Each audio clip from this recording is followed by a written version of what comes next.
Hey yo, what's good? This is your man Ed One, and this is Aimless Discourse. First, I want to say thanks for coming and hanging out with me today, cause we got some fire for your ass. We got 11 true scary stories. Let's get into this video. Let's go.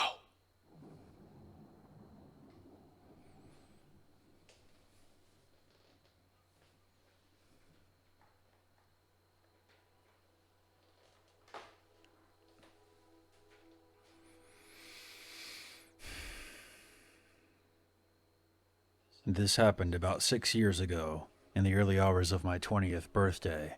At the time, I had been working as a carpet cleaner. It's also important to note that I am a 6-foot male, and at the time I weighed about 210 pounds. By nature, I'm an extremely cautious individual. Also, in the particular area I worked in, How are you 6'2", 205 pounds, and you're cautious? there was a lot of gang activity. It was about 6 p.m. when I got a call from one of the head carpet cleaning techs. He explained that he couldn't do the late job that he was scheduled for, which was at 11 p.m., because his pregnant wife might have been going into labor, and he had to go to the hospital.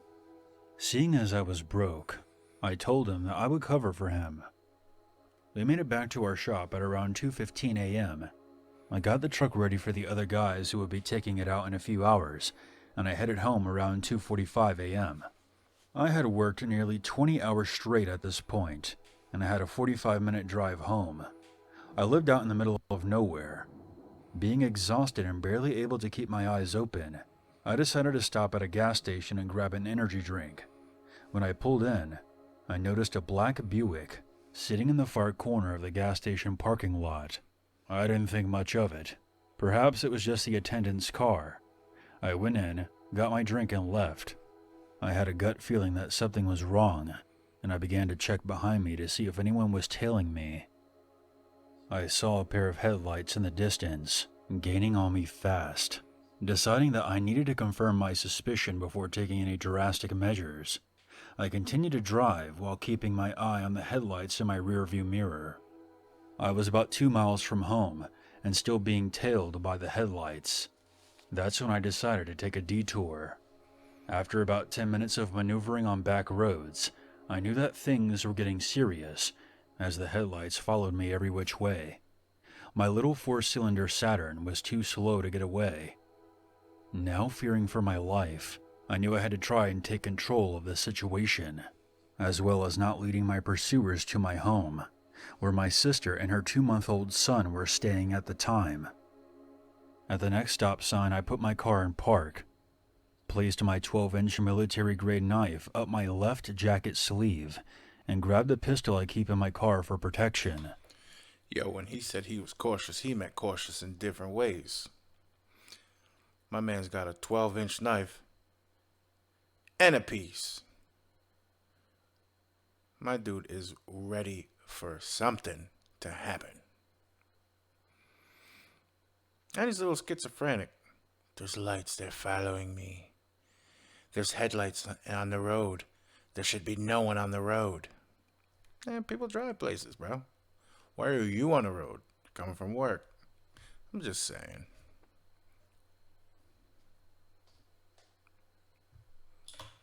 I prayed that I would not have to use them. I then stepped out of my car.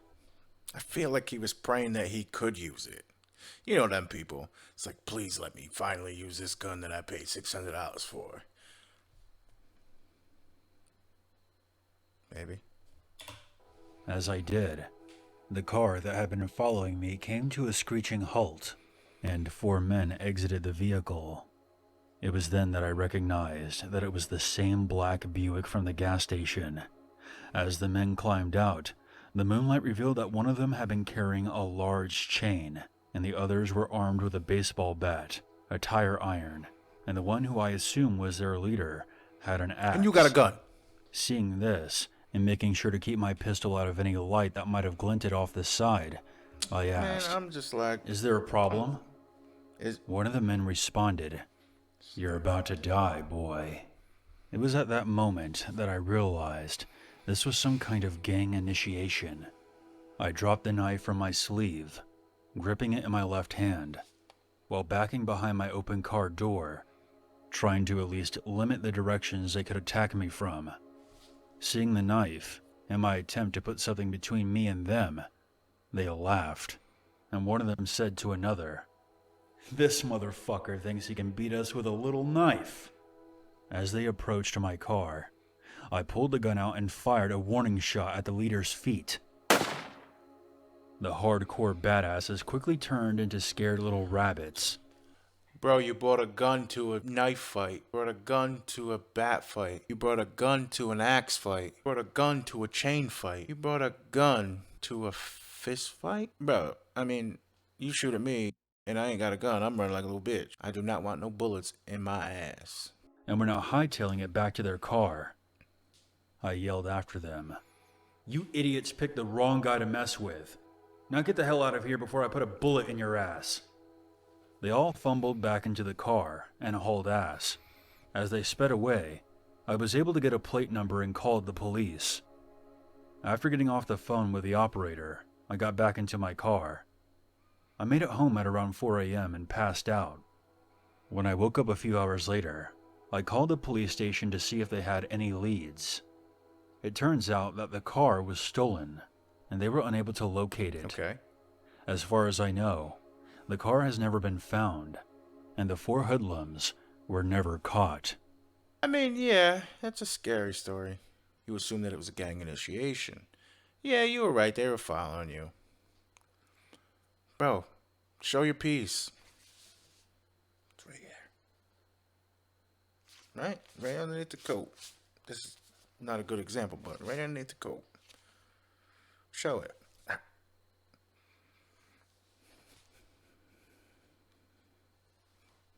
That's what I would have done.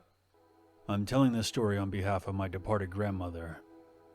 Truth oftentimes is stranger than fiction, and this story has been passed down through our family for years.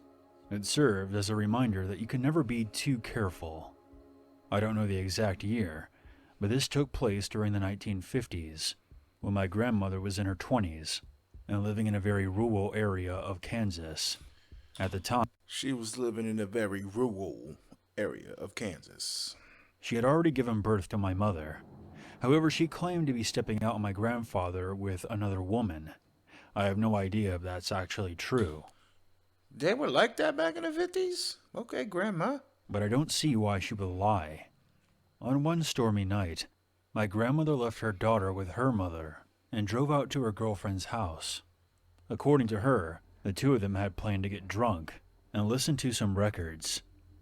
She arrived at the dark farmhouse in the pouring rain and knocked on the front door,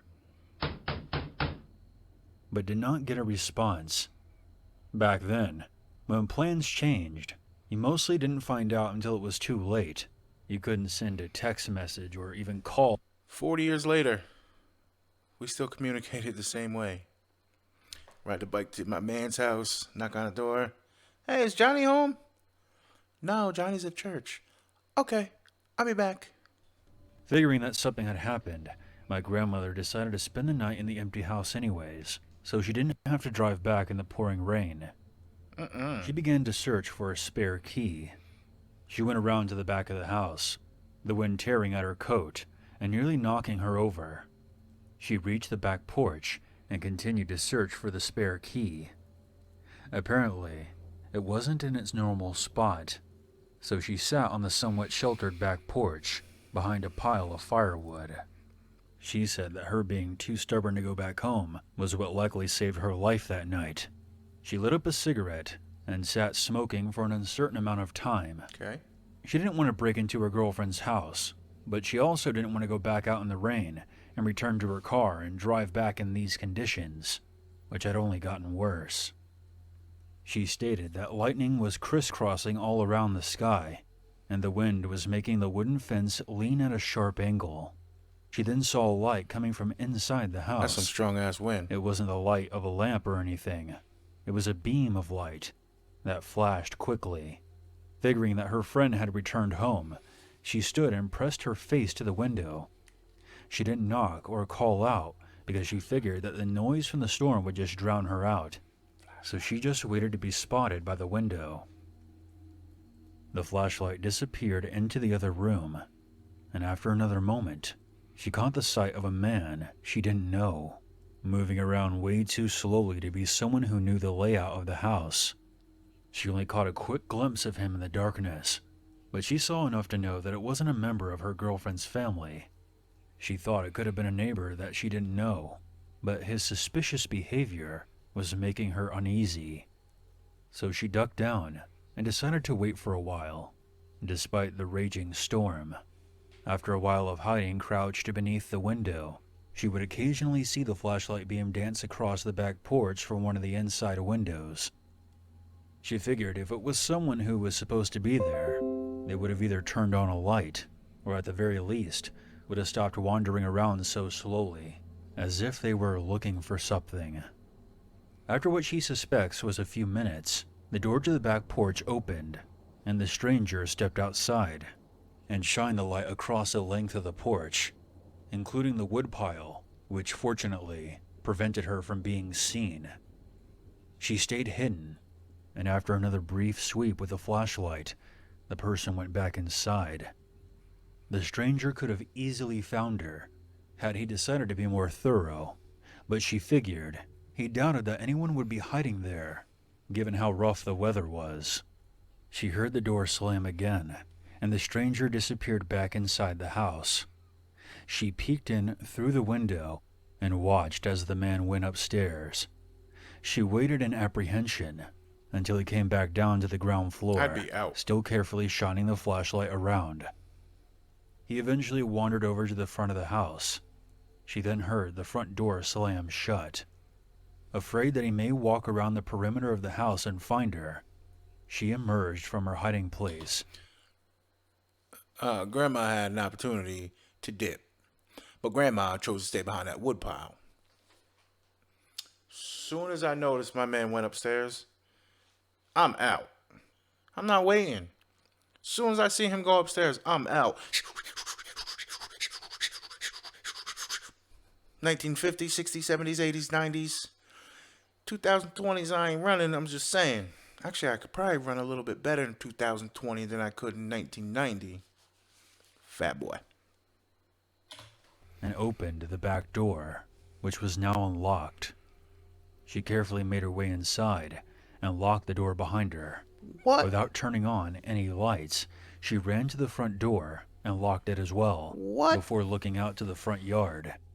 She didn't spot the intruder anywhere.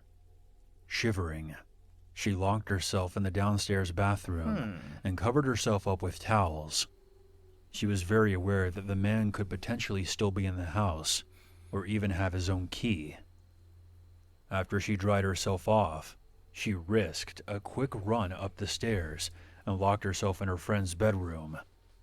She tried the light in the bedroom for a split second just to see if the power was out.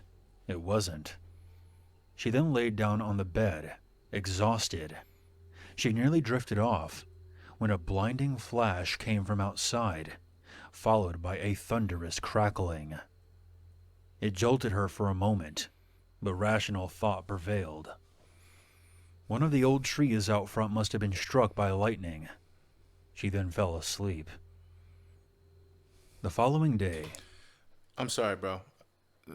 We'll get back to your following day. If lightning strikes and blows up a tree, who the hell's gonna fall asleep? What is the deal with Grandma? Grandma is one badass muff. Seriously. She's like, oh, I'm gonna hide behind this woodpile in this storm. Then I don't know where homeboy went, but I'm gonna go in the house because it's storming outside. I'm gonna run upstairs, lock the door, and then lightning strikes, blows up a tree. I'm gonna fall asleep real quick. My anxiety right now is through the roof. I want whatever Grandma was smoking in the 50s or drinking. she got up and searched the house in the daylight. There were still no signs of her girlfriend or her family anywhere. She called her mother and then the police. An officer arrived a short while later, and she explained everything that happened the night before. Okay. She was still unable to get a hold of her friend. The officer acknowledged that it may have been someone with permission to be in the house, but decided to take a look around anyway. After a while, he called to my grandmother. He asked my grandmother to describe what the stranger from the night before had been wearing, but she couldn't recall with any real certainty, as it had been pretty dark. Apparently, a body was discovered in the tall grass of the front yard. My grandmother's girlfriend returned home after the body had been removed from the property. She had been stranded several towns over the night before because of the road being washed out by the storm. Did he get struck by lightning? The corpse was a man who had been an older friend of the family, but someone who most definitely did not have permission to be in their house alone. As predicted, what had killed him was a bolt of lightning that struck him down in the front yard. I knew it. The man was carrying a 6-inch hunting knife in his hand. Oh, he was trying to kill somebody. Which had likely been what attracted the strike. What? It was suspected that the man came looking for my grandmother's friend, as she had rejected his advances in the past. But when he spotted the strange car in the driveway, he decided to enter the house cautiously to find out who was visiting. This is all just a theory, but the family stressed this man would have never been allowed to access the house by himself, and they had nothing of his that he might have been looking for. My grandmother thinks that the timing of him leaving the house and the lightning strike was off. She said it was roughly a half-hour window between her entering the house, locking up, and drying off before hearing the lightning strike. She doesn't think he was still in the process of leaving. She suspects he was on his way back. Yo. Okay. Okay. So, my man was trying to get him some, okay? Yeah, but Karma, like, that was Karma right there. Karma said, oh, so you want to be up to no good? You got a knife in your hand? Yeah, I'm going to take this lightning bolt and kill you right where you stand. Wow. That was 2. I hope the rest are like that. Pretty good. I had a good time. Come back for more, because I got more. I got more of this. We got 9 more to go. Just not tonight. So listen. Right up there. There it is. Watch that video.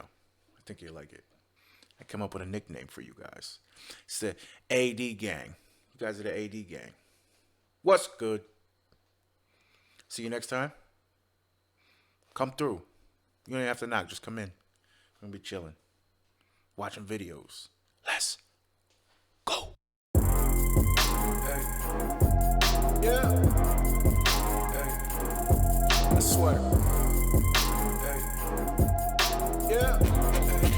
Hey. Hey. I swear.